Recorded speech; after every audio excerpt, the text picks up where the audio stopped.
మన దేశంలో సుమారు 50 కోట్ల మంది యువత ఉంది. ప్రతి సంవత్సరం కూడా 10th క్లాసు గత సంవత్సరం చూసినట్టయితే 6,09,00,000 మంది 10th క్లాస్ పాస్ అయి బయటకు వచ్చారు. ఈ సాంకేతిక విద్య అనేది సరిగా లేకపోవడం వల్ల చాలామంది ఉపాధి కోల్పోతున్నారు. ఈ ఇంజనీరింగ్కి ఈ తల్లిదండ్రుల ప్రోద్బలము, ఇంజనీరింగ్ కాలేజీల ప్రోద్బలంతోనూ ఇంజనీరింగ్లు జాయిన్ అయ్యి వాళ్ళు కొన్ని సబ్జెక్టులు చదవలేక, సరైన పరిజ్ఞానం లేక కొంతమంది డ్రాప్అవుట్స్ అయ్యి ఆగిపోతున్నారు. అలాంటి పరిస్థితుల్లో వాళ్ళకి ఏ ఉపాధి లేకుండా నిరుద్యోగులుగా మిగిలిపోతున్నారు. అలాంటి పరిస్థితుల్లో గతంలో అయితే ఐటీఐ అనేది సమర్థవంతంగా ఉండేది. ఐటీఐ చదువుకుంటే వాళ్ళకి ఉపాధితో పాటు ఏదో ఉద్యోగాలు కూడా వచ్చాయి. ఎలక్ట్రికల్ డిపార్ట్మెంట్ కానీ, ఫ్యాక్టరీస్ కానీ, ఇలా పలు డిపార్ట్మెంట్లలో వాళ్ళకి ఉద్యోగ అవకాశాలు దొరికాయి. ఇప్పుడు ఐటీఐ అనేది సమర్థవంతంగా లేకపోవడం వల్ల వీళ్ళందరూ కూడా నిరుద్యోగులుగా మిగిలిపోతున్నారు. కాబట్టి ఐటీఐ, పాలిటెక్నికల్ అనేది కొంచెం కాలేజీలు డెవలప్ చేస్తే బాగుంటుంది అనేది నా ఉద్దేశం అధ్యక్ష. అదేవిధంగా వాళ్ళకి ఉద్యోగం రాకపోయినా స్వయం ఉపాధితో కూడా జీవించగలుగుతారు. ఎందుకంటే ఎలక్ట్రీషియన్గా కానీ, ప్లంబర్గా కానీ, డ్రాఫ్ట్స్మెన్ కానీ ఈ పలు రకాల 134 కోర్సులు ఉన్నాయి అధ్యక్ష. ఈ 134 కోర్సులో ఏదో ఒక విధానంతో వాళ్ళు షెటిల్ అయ్యి ఉపాధి పొందగలుగుతారు. ఈ నిరుద్యోగ సమస్యకి అనే దానికి మంచి ఫలితం వస్తుందని చెప్పేసి నా ఉద్దేశం అధ్యక్ష. అదేవిధంగా చూస్తే దీంట్లో పూర్తి స్థాయిలో ఇప్పుడు ప్రైవేట్ కళాశాలలు ఉన్నాయి. ఐటీఐ అనేది, పాలిటెక్నికల్ అనేది, దాని మీద సరైనటువంటి పూర్తి పరిజ్ఞానం ఉన్నటువంటి ఈ యొక్క లెక్చరర్స్ కానీ, వాళ్ళకి సంబంధించినటువంటి బోధనా సిబ్బంది లేకపోవడం వల్ల వీళ్ళు మధ్యలోనే కూడా ఈ ఐటీఐ, పాలిటెక్నికల్ కూడా ఆగిపోవడం జరుగుతుంది. ఈ ఐటీఐ, పాలిటెక్నికల్ వల్ల 3 ఏళ్లలో 10th క్లాస్ అయిపోయిన తర్వాత 3 ఏళ్లలో ఉద్యోగం, ఉపాధి రెండిట్లో ఏదో ఒకటి పొందగలుగుతున్నారు. అలాంటి దానికి ప్రత్యేకం పెద్దపీట వేయాల్సిన అవసరం ఉందని భావిస్తున్నాను అధ్యక్ష. అదేవిధంగా స్టాన్ఫోర్డ్ యూనివర్సిటీలో చదివినటువంటి మన మంత్రివర్యులు దీని మీద కేజీ నుంచి పీజీ వరకు కూడా ఒక మంచి ప్రక్షాళన తీసుకొచ్చి మన ఈ గవర్నమెంట్లో ఒక ప్రజలకు మంచి న్యాయం చేస్తారని, పిల్లలందరికీ, స్టూడెంట్స్ అందరికీ కూడా మంచి ఉద్యోగ ఉపాధి అవకాశాలు కల్పించే విధంగా చేస్తారని కోరుతున్నాను అధ్యక్ష. అధ్యక్ష, ఈ సబ్జెక్ట్ మీద బలరాం కృష్ణ గారు, బుచ్చే చౌదరి గారు, ఆనందరావు గారు, కోన రవి గారు మాట్లాడారు అధ్యక్ష. అధ్యక్ష, నేను మంత్రి ఇంకా నెల అవ్వలేదు అధ్యక్ష, కొంచెం టైం ఇవ్వమని కోరుతున్నాను. ఎందుకంటే సబ్జెక్ట్ చాలా వాస్ట్ సబ్జెక్ట్. కేజీ నుంచి పీజీ విద్య, స్కిల్ డెవలప్మెంట్ కూడా ముఖ్యమంత్రి గారు నాకు ఇష్టం జరిగింది. కొంచెం వాస్ట్ సబ్జెక్టు. మొదటి నిర్ణయం ప్రభుత్వం తీసుకుంది స్కిల్ సెన్సెస్ అనేది ఏర్పాటు చేయాలి. కుటుంబం యాజ్ యూనిట్గా తీసుకుని వాళ్ళ కరెంట్ స్కిల్ సెట్ ఏంటి, అదేవిధంగా రాబోయే తరానికి ఎలాంటి స్కిల్స్ అవసరం ఉంది, దానికి ఎలాంటి ట్రైనింగ్ అవసరం ఉందనే దానిపైన ఒక స్కిల్ సెన్సెస్ ఏర్పాటు చేసి అది మొత్తం లింక్ చేసి హెచ్ఆర్డి డిపార్ట్మెంట్ పాత్ర ఏంటి దాంట్లో అనేది మ్యాప్ చేయమని గౌరవ ముఖ్యమంత్రి గారు ఆదేశాలు జారీ చేస్తాం జరిగింది. ఆ ప్రక్రియ కూడా తొందరలో మేము ప్రారంభించబోతున్నాం అధ్యక్ష. అధ్యక్ష, ఐటీఐ, పాలిటెక్నిక్ వచ్చేగల 2-3 ఆలోచనలు ఉన్నాయి. అది కూడా గౌరవ సభ్యులందరూ కూడా మనం ఓపెన్గా డిస్కస్ చేయాలి, సెషన్లో, సెషన్ బయట కూడా.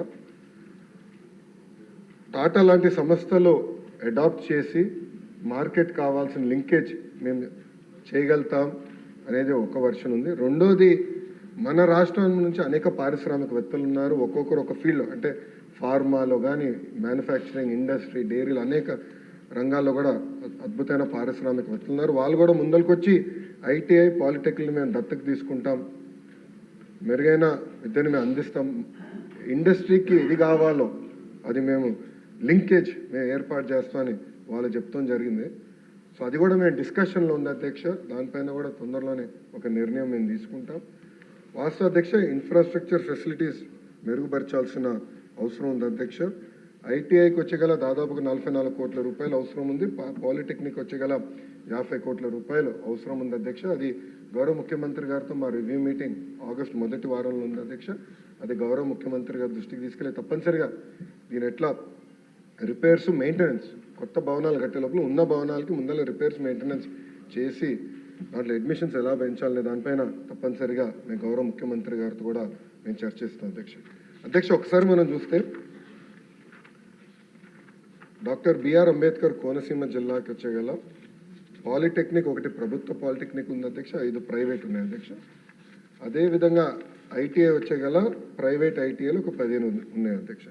అధ్యక్ష, ఓవరాల్ రాష్ట్రంలో 88 ప్రభుత్వ పాలిటెక్నిక్లు ఉన్నాయి, 174 ప్రైవేట్ పాలిటెక్నిక్లు ఉన్నాయి అధ్యక్ష. అడ్మిషన్స్ కానీ ఒక్కసారి చూస్తే ప్రభుత్వ పాలిటెక్నిక్లో 61% అధ్యక్ష, ప్రైవేట్లో 40% అధ్యక్ష. ఇంకో పక్కన అధ్యక్ష మీరు చూస్తే పాలిటెక్నిక్స్కి వచ్చే గల తెలుగుదేశం పార్టీ అధికారంలో ఉన్న రోజులు మినిమం 80% ఉండేది అడ్మిషన్స్. 2015-16 94%కి వెళ్ళింది అధ్యక్ష. కానీ అంటే వైకాపా పార్టీ అధికారంలోకి వచ్చిన తర్వాత 81% అడ్మిషన్స్ మేము ఇన్స్టిట్యూషన్స్ అందజేస్తే అది క్రమీపంగా తగ్గుతూ వచ్చి ఒక సంవత్సరం అయితే కేవలం 59% అడ్మిషన్స్ జరిగిన విషయం అధ్యక్ష. అంటే ఈ ప్రభుత్వం పాలిటెక్నిక్ని ఎలా నిర్వీర్యం చేసిన దానికి ఇదొక ఉదాహరణ అధ్యక్ష.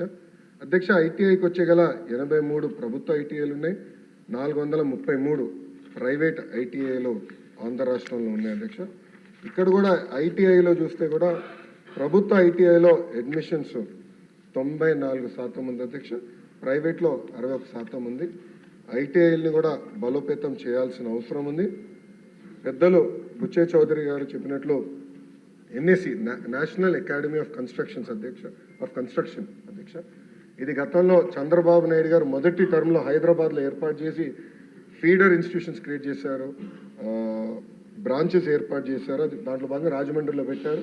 అది సచివాలయం కోసం ఫ్రంట్ అంతా తీసుకుని వెనకాల దూసేశారు ఎన్ఏసీని అధ్యక్ష. ఎన్ఏసీని కూడా బలోపేతం చేయాలనేది మా లక్ష్యం. సెక్రటరీ గారితో నేను చర్చించినప్పుడు కూడా కేవలం ఏదో ప్లంబర్స్ తాపి మేస్త్రీలను తయారు చేస్తాం అనేది కాదు, టెక్నాలజీతో అనుసంధానం చేయాలి. లేటెస్ట్ వస్తున్నాయి, బిల్డింగ్ మెటీరియల్స్ లేటెస్ట్ టెక్నాలజీ అనేవి వస్తున్నాయి, మెరుగైన వసతులు వాళ్ళు కల్పించాలనేది కూడా మేము డిస్కస్ చేస్తాం జరిగింది అధ్యక్ష. తప్పనిసరిగా ఎన్ఏసీని మేము బలోపేతం చేస్తాం, దాంట్లో ఎలాంటి సందేహం లేదు అధ్యక్ష.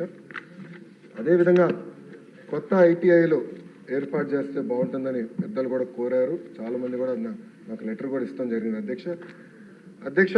ప్రధానంగా నేను ఏం చేస్తున్నానంటే కేజీ నుంచి పీజీ వరకు బోత్ ప్రైవేట్ ప్రభుత్వ రంగం తీసుకుంటే ఎక్కడెక్కడ పాఠశాలలు ఉన్నాయి, దాని చుట్టుపక్కల పాపులేషన్ డెన్సిటీ ఏంటి, ఇండస్ట్రీస్ డెన్సిటీ ఏంటి, ఒక మ్యాప్ తయారు చేయమన్నాను అధ్యక్ష.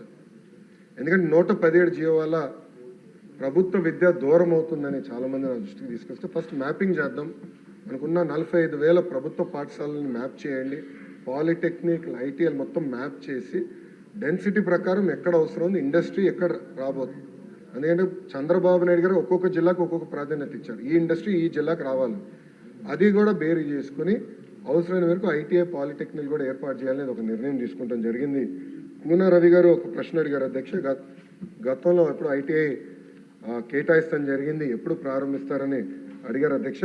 ఆ వివరాలు కనుక్కుని తప్పనిసరిగా మెంబర్ గారు డైరెక్ట్గా వివరాలు నేను తెలియవచ్చు. థ్యాంక్ యూ అధ్యక్ష. నెక్స్ట్